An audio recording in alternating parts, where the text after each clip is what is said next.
Hello and welcome to the Today's Homeowner Weekly Podcast. We're here to help you with the challenges we all face as homeowners. I'm Danny Lifford. And I'm Joe Truini. And each week, Danny and I are here on the podcast to answer any and all home improvement questions. And we want to hear from you. Send us your questions or comments at todayshomeowner.com/podcast. Okay, Danny, let's get started.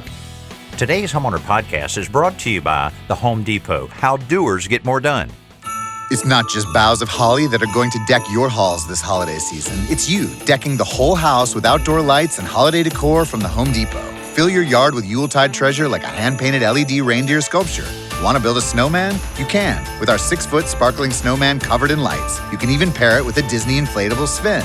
You know, from the movie your kids still watch 3 times a day. 'Tis the season to make things jolly, and the Home Depot has everything you need to make the holidays yours. The Home Depot, how doers get more done. This week, we'll share with you some tips on removing a tub drain. Also, a really great tip from a listener about how to really gain and utilize all of that storage you have available under your kitchen sink. Another thing, bathroom exhaust fans, very, very important. We give you some great installation tips. And did you know that a tankless water heater does require a little bit of maintenance? Also, what about that simple solution, Joe? All right, Dan, I have a tip on how to revive leather work gloves that are dry and stiff. Maybe they've dried out after being wet, and you don't have to toss them out. I'll tell you how to save them and reuse them. Boy, those are pretty expensive, so that tip will certainly come in handy. Okay, let's get started. Pick up the phone 24 hours a day, 7 days a week, and call 800-946-4420. Right now, we're going to go to Chris that's on the line. Chris, tell us about this plumbing issue, and welcome to the show. Hi. This isn't actually my bathtub, but it's an older home, and I imagine the previous owners left water in their tub, but don't know for sure. But the drain doesn't have the crossbars inside it to use the tool that's made to remove that drain. Right. So it's all corroded. Okay, all right. How will I get it out to replace it? Yeah, boy, you have to be careful on that one because you don't want to scar up that tub in any way. And, to get some, to be able to get that type of leverage and tension on that to turn it, the proper way. Joe, I think one of the first things I would consider doing on this is maybe some penetrating oil or something to put there because it's going to settle in around that, and hopefully that oil will, penetrate down to the corrosion on the threaded fitting there. Yep. And then what would you suggest after that? It's going to really take some creativity on this. Yeah, there are a couple of ways to do it. First, Chris, I assume this is an older tub, so it's probably cast iron. And do you know if they're replacing the tub, or they're like with a new tub or a shower stall, or are they trying to save the existing tub and just replace the drain? Just replace the drain, and I believe it's fiberglass. It's a one-piece unit. Oh, it's fiberglass. Okay, well, that's unusual. I believe it's fiberglass, yeah.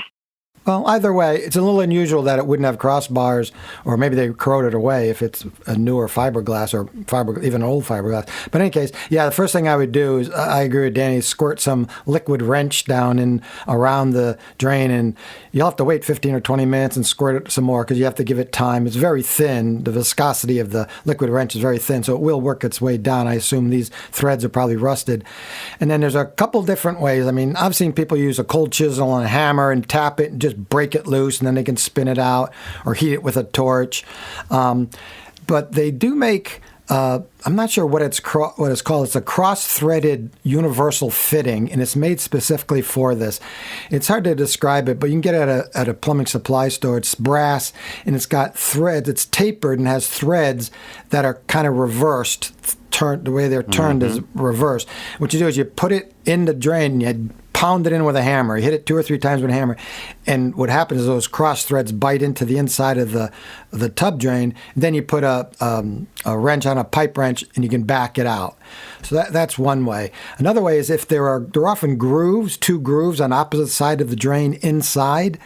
You can cut a piece of metal. It usually has to be pretty thick, maybe 1/8 inch thick or thicker, that will just fit in there and let it stick out an inch or so. And then you can put a pair of pliers on it and wrench it out that way as well. So those are the 2 ways I would recommend. If you can find that universal fitting, it has I think that on top of it there's a hex hex-shaped head that's about 1.75 inches in diameter, so it gives you something really to bite onto. But those are the only ways I know how to get it out. All right. Well, I will search for one of those for starters.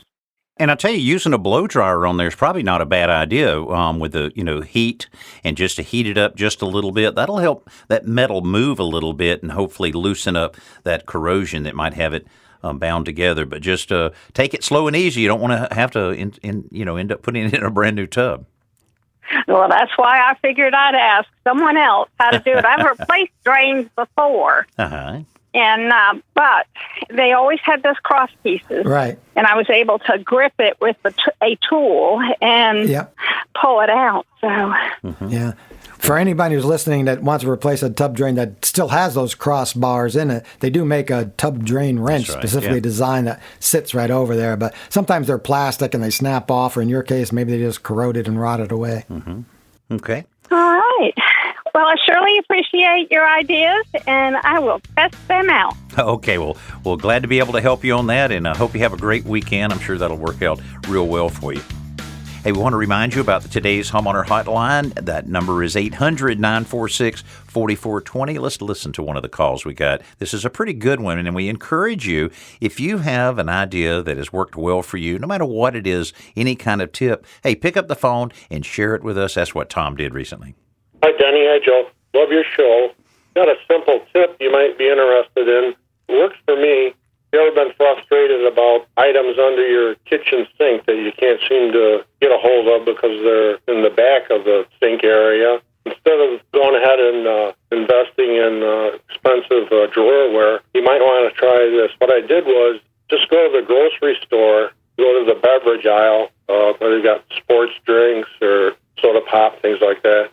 And they have these cardboard sleeves, I call them, and they fit exactly about the exact size of what you have underneath your sink. Grab a couple of those, slide them underneath your kitchen sink area, and put whatever items you have to have stored underneath there. And then when you need them, all you have to do is slide them out and grab what you want. Another advantage is if you happen to have a small leak or something, the cardboard will swell up and you'll know right away if you got a problem there. Okay, that's it. Again, love your show. You guys have a great day. God bless.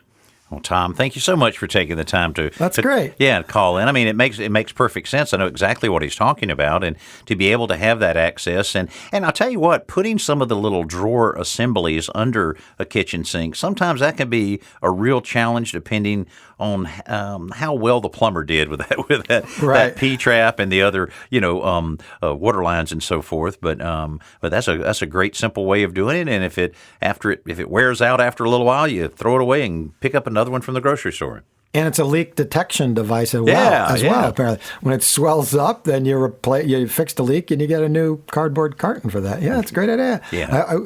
If you're listening, send us a photograph. Maybe we'll share it with our visitors on the website. Check this out. If your countertops need some love, then this will just be perfect for you, because Deitch is giving away 7 of their Spreadstone Mineral Select countertop finishing kits. Now, these kits allow you to transform your existing countertops into durable, stain-resistant surfaces with the elegance of real stone. Now, it works on laminate, MDF, plywood, particle board, concrete, or tile, and the best part is it's very easy and can be done in just one weekend. To learn more and to enter, head over to todayshomeowner.com/giveaway. But you need to do it right away, because this weekend is your last chance to enter. Best of luck to you on that, and can't wait to hear some of the feedback from the 7 different homeowners that will receive this and the definite transformation they'll make in their countertops. Pick up the phone and reach us on our Today's Homeowner Hotline, 800-946-4420. That's where we have Jim on the line right now from Ohio. Jim, welcome to the show, and let's see if we can help you out with a challenge you have. How are you doing today? Hey, I'm doing just great. Awesome. I live in a home that's approximately 80 to 90 years old, and I want to run an exhaust fan. I'm not sure if I want to run it out the ceiling and to the outside, which is about 3 feet, or if I want to put it on an outside wall where it's just like, I don't know, maybe a foot. Okay. And I didn't know which would be best. And if I can, I would like to have it on remote also, if that's possible. Sure. Well, there's several things to think about here, Jim. First of all, it's always, as a general rule, the straightest route to the outside is going to work better. The fan's just going to work a lot better. So if you have a suitable place that you can position the fan in the bathroom ceiling and then go straight to the outside and put the proper cap on the outside there, that's probably the best way to go. And because you definitely want to get it out of that attic. And now I'll tell you, when you start looking at exhaust fans, man, there's a lot of fun happening there with exhaust fans these days. You can get a fan. First of all, they're so much quieter than they used to be. Good. They've engineered them out so well that they work a lot better than they used to, as much as 50% better than a fan of the same size many years ago. But you can do now, the kind I have in my bathroom has a humidistat on it. So I essentially leave my switch to my fan on all the time. And that is when that way you don't have to remember it, because when the humidity gets up to a preset amount, which is probably 60% relative humidity, then it turns the fan on and continues working until it gets it back down to a suitable 40%. That's pretty convenient. Now, they also have them with Bluetooth speakers in them now. If you want to listen to your favorite music while you're taking that shower, you can pair to your phone or any of your other devices, and you can have the music there. Now they even have one that's voice activated that you can talk to your exhaust fan when you're in there and tell it to change it to the news, change it to today's homeowner radio, change it wherever. And so there's a lot of practical ways that you can get rid of that hot, moist air, which is the primary thing. But also, it also has different lighting, music, and more than anything, it's nice and quiet. So now, when you say remote, are you talking about the remote fan where the fan is positioned away from the actual unit? I guess I'm just trying to say I want to keep it off a switch off the wall. Okay. Yeah. Well, you could do that with the humidistat type that I'm talking about, or you will have to run a switch down there. If you just wire it directly and leave it on, I'm not sure I would recommend that. It's always good, especially if you were going away for a while or whatever, to be able to turn that switch off, just so that it's not periodically coming on. Yeah. So I would try to route, and you can, whether you're comfortable with electricity or having an electrician do it, those guys that routinely do a lot of remodeling and residential work, man, they can route that switch just about anywhere. Gotcha. Yeah. Okay. But there are ways to have a remote button where you have the little module up next to the fan in the attic portion, and then you can have the remote control. It's really not that hard to wire that within the hot wire system, but you really want to do it right, because it's something that's going to get a lot of use. It needs to get a lot of use, and you want to make sure that it's nice and safe in how it's wired. Okay. Well, this is pretty far from the attic. This is on the first floor. I have 2 bedrooms up. So I'm either going to go, and there's a window in the bathroom also. So it would be about, I don't know, a foot it would miss the window framing about a foot. And I didn't know if I should run it into the ceiling and out, or on the side wall, say a foot from the window straight out on the side instead of on the ceiling. Yeah. The most direct route that you can go is going to benefit you considerably, because the longer run you have or the more turns you have, it's just going to provide a little more resistance there. True. Okay. I got a lot to look at. There's been a lot of changes over the years. Oh yeah, I'm telling you, when you get in the aisles of the home center there and start seeing all of these different type of exhaust fans they have there, I don't know. Go ahead and have some fun with it. Get one with the speaker in it. Get one with the new LED lights that change. Heck, you can have a regular dance party in there. It's going to be a great whole new shower experience. But just don't use too much hot water. So take it easy there. You got it. I appreciate it. Okay, Jim, we appreciate you being a part of the show, and hope you have a great week. You do the same. Okay, thank you very much. Bye-bye. So, Joe, you think about that, the wiring of something like that, if you don't have an existing fan, and I failed to ask him that, but, that's something that you have to take very serious, because you just can't clip a wire. And, you do need to make sure, hopefully he has an open junction, electrical junction in his attic that he can tap into. Right. And otherwise, you really want to make sure you just can't cut a wire and hook them together like that. Not very practical way to go. Right. And of course, you don't want to tap into any circuit that's operated by another switch someplace else, because then you won't know whether it's on or off. And he asked about mounting one on the wall.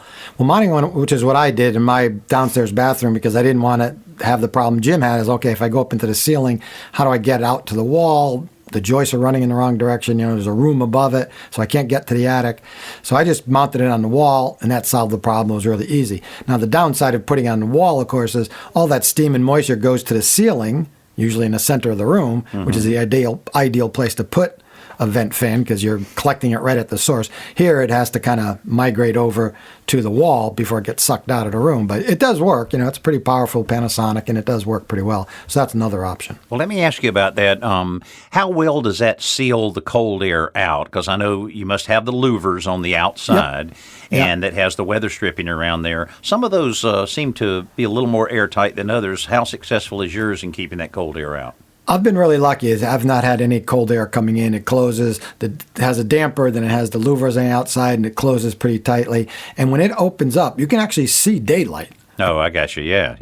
You have to kind of get up on your tippy toes, but if you look, you can actually see daylight, so it's wide open. But yeah, it works great. But like I said, the only downside is, especially this is a relatively small bathroom. If you had a big bathroom and it's on the wall, it might be 8 or 10 feet away from the shower, and then you kind of wonder how effective would it possibly be. Time for our best new product segment, brought to you by the Home Depot. How doers get more done. Now, even with cold weather bearing down on us now, it's still a good time to build that deck you've always wanted. And the new Trex Enhanced Natural Square Edge Capped Composite Deck Board is a great alternative to a wood deck, because it has the low maintenance features of composite with the beauty of real wood. But the authentic wood grain appearance on this material will be the same 25 years from now without any costly continual upkeep. Now, the protective outer shell resists fading and staining, so there's no sanding or painting in the years ahead, and it only requires just a little bit of cleaning with soap and water. Plus, it's available in grooved edge boards for those hidden deck fasteners, which look so nice when you can do an entire deck and not see any of those surface fasteners. Or it has the square edge boards for the traditional installation. And the 25-year fade and stain warranties mean that you can look forward to very little maintenance on your deck and a lot more enjoyment. So for more information on this Trex Enhanced Naturals Composite Deck Board, log on to HomeDepot.com. Joe, they keep raising the bar on all of the composite materials, and this is the capped type deck board that I know that you're a big fan of. Yeah, cap stock. It's and the big advantage is indeed that it looks like real wood. That has always been the challenge with standard composite decking, is it has a wood grain to it, has a wood color to it, but it doesn't really look like wood much, especially when you're just standing on it looking straight down. But these cap stock, I mean, it'd be hard not to tell it was real wood, without actually touching it. So yeah, this is the way to go. And you might be wondering, well, why are you talking about decking now? It's like December. Well, we often say plan these projects ahead. That's right. Because especially with lead times, what they are, and you want to do as much research as possible. So this is actually a pretty good time to be thinking of. If you're going to be updating your deck or building a new deck in the spring, this is a good time to talk about that. Hey, Joe, if you'll remember back quite a while back, we talked a lot about tankless water heaters, something that, there's a little misconception out there. Some people think of it as instant hot water, but it's really endless hot water.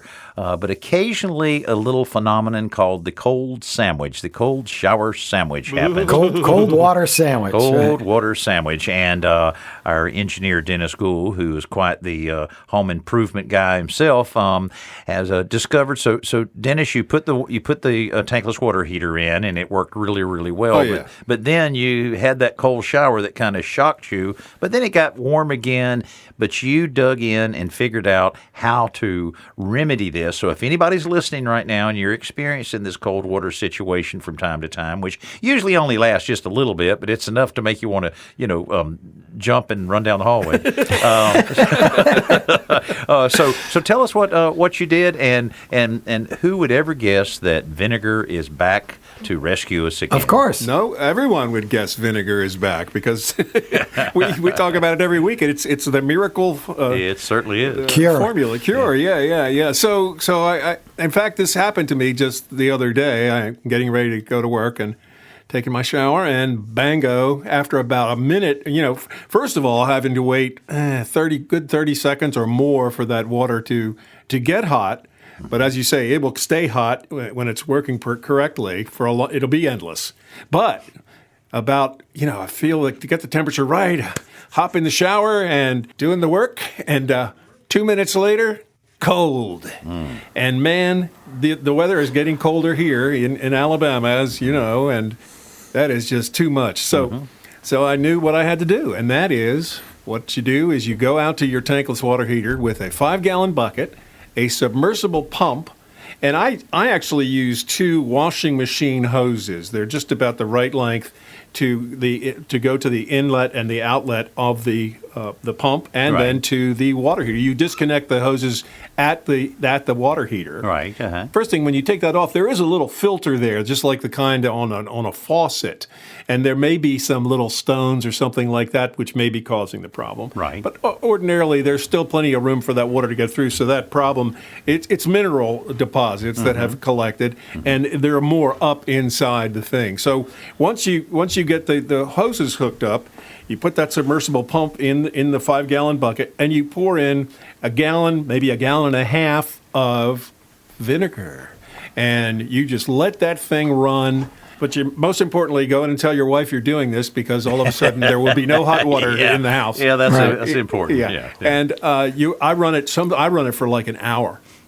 And the submersible pump, we're just talking about a small little, almost like something you'd have in an aquarium or something. Yes. It's just a small thing there that's electric. It's bigger than that, but it's meant to be, underwater, under liquid. So you just put it in the bottom, and it's just going to churn that vinegar through, and ultimately, goodbye cold sandwich. Hello warm shower. So it's almost like purging a radiator or something like that. Exactly. You're just trying to get rid of those deposits out of there. Yeah. Yeah, so it's just it's just pumping the vinegar into the water heater and back out and circulating it. Yeah. Do you notice the vinegar turning color? Oh, yes. It gets cloudy. It gets cloudy. It sure How about does. that? Mm-hmm. Oh. The first 2 or 3 showers must be like a vinaigrette bath? How's that work out? No, they're not. But I'll tell you what, okay. I did, the first time I did this a couple of years ago, I did not have the hose quite tight on the heater itself. Oh, and boy. I turned on that pump, and blango, I'm like a walking pickle. I was completely doused with vinegar. So tighten those hoses, and you'll be fine. So you can see with a tankless water heater, still a little bit of maintenance like that. We always encourage you on a tanked water heater to drain it at least once a year. And, that can seem like an intimidating thing, but just go to todayshomeowner.com and you can see several videos and several step-by-step articles. They'll tell you exactly how to purge all of that sediment out of your tanked water heater. And certainly, if you need any help with your tankless water heater, 1-800-DENNIS, and you can get him to talk you right through it. No. Well, good. So you can see everybody here at Today's Homeowner is always involved in a project, and that's one of those things that you constantly have to deal with. And Joe, the tankless water heater is still one of those things that very popular in Europe, very popular in other parts of the country, and boy, it came on strong the last 5 or 6 years here in the United States. Well, they've made them more affordable and more energy efficient, So, but like you said, to get like endless hot water, and there's no tank. That's why they're called tankless. So there's no tank to take care of and to worry about rusting out or something like that. Not to mention, it takes up almost no space. You mount them on a wall typically in your basement or crawl space or your utility closet. So, there's a lot of reasons. Now, they're more expensive to buy than an average water heater. But other than that, you probably save it even if it'd be more energy efficient, especially if you have an older water heater. But just think of having endless hot water. It's not just boughs of holly that are going to deck your halls this holiday season. It's you, decking the whole house with outdoor lights and holiday decor from the Home Depot. Fill your yard with Yuletide treasure like a hand-painted LED reindeer sculpture. Want to build a snowman? You can, with our 6-foot sparkling snowman covered in lights. You can even pair it with a Disney inflatable Spin. From the movie your kids still watch 3 times a day. 'Tis the season to make things jolly, and the Home Depot has everything you need to make the holidays yours. The Home Depot, how doers get more done. Joe always has a great simple solution for us. Joe, share another one with us. All right, Danny. Leather work gloves offer superior protection over almost any other type of work glove, especially against splinters, blisters, any puncture wounds. However, when they get wet and dry out, and they almost always get wet, it's almost impossible not to get them wet, right? Because you're usually outside working with them. But in any case, when they get wet and dry out, they become stiff and brittle, and over time they can crack and basically fall apart. So here's how to resuscitate the driest, stiffest leather work gloves. First thing you do is coat your hands, both hands, in a thick layer of either petroleum jelly, or there's a product called Bag Balm that I use that apparently was originally designed for use on cows when they're milking cows, but it's available at most hardware stores. In any case, so you coat your hands in some kind of lubricant, then slip on the gloves. And what that'll do, that'll condition the inside of the glove because you want the leather to be supple both on the inside and outside. But anyway, so slip on your hands and then get mink oil. I guess you can use any other kind of oil, but I've used mink oil for years, and it's amazing how well that works. But anyway, get a big scoop of mink oil and rub it into the outside of the surface of the glove, especially in between each finger, any seams where it's sewn, and you just want to completely coat it. And then you just wait overnight for all this lubricant and oil to be soaked into leather. And what you'll find is it'll be really supple and soft. And, depending on how often you use these gloves, you probably have to do this maybe once a year at the most. But I've revived gloves that I think most people would have tossed out. And as I mentioned earlier, they're pretty expensive. Good leather gloves are over $20, $30. So and plus you can do this. I've used it on skiing gloves as well. I didn't do the inside, but I did the outside of the leather skiing gloves because, of course, they're almost always getting wet. Mm-hmm. Now, is this available in lavender scent? That's really important, huh? Is that important to you? Oh, no, I'm kidding about that. But no, I know this is a great tip, and you're right. If you get some really good leather gloves, not only are they costly, but once you get them fitting in your hands really good, and exactly. Like a baseball glove. Yeah, like a baseball glove. They fit your hand. That's right. Exactly.